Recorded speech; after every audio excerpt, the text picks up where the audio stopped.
Good day everyone! Another day, another chika without balita. Coco Martin at Bong Navarro magsasama sa isang action series. Sa kabila ng pagiging punong abala niya sa pag-acting, pagsusulat at pagdidirect ng top rating show ng FPJ sa Batang Quiapo, gagawa ng isang limited series ang primetime king na si Coco Martin kasamang komedyante at host na si Bong Navarro.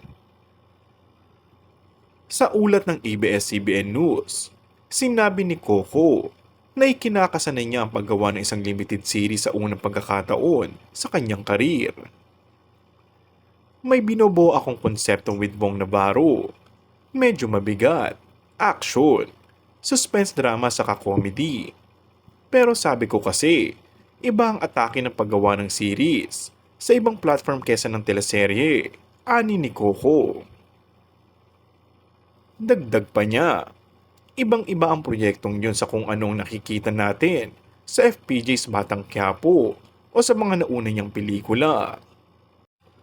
Sinabi pa niya na marami siyang bagong sorpresa sa pagbuo ng cast at may plot twist sa kanilang pagsasama ni Bong dahil iba ang magiging karakter ng It's Showtime host doon. Matagal-tagal na rin niyang pinapangarap ang ganong klaseng proyekto at nais niya nang tuparin yun. And that's all for our today's video. Kung bago ka lang sa aking channel ay mag-subscribe at pindutin na rin ang notification bell. Maraming salamat!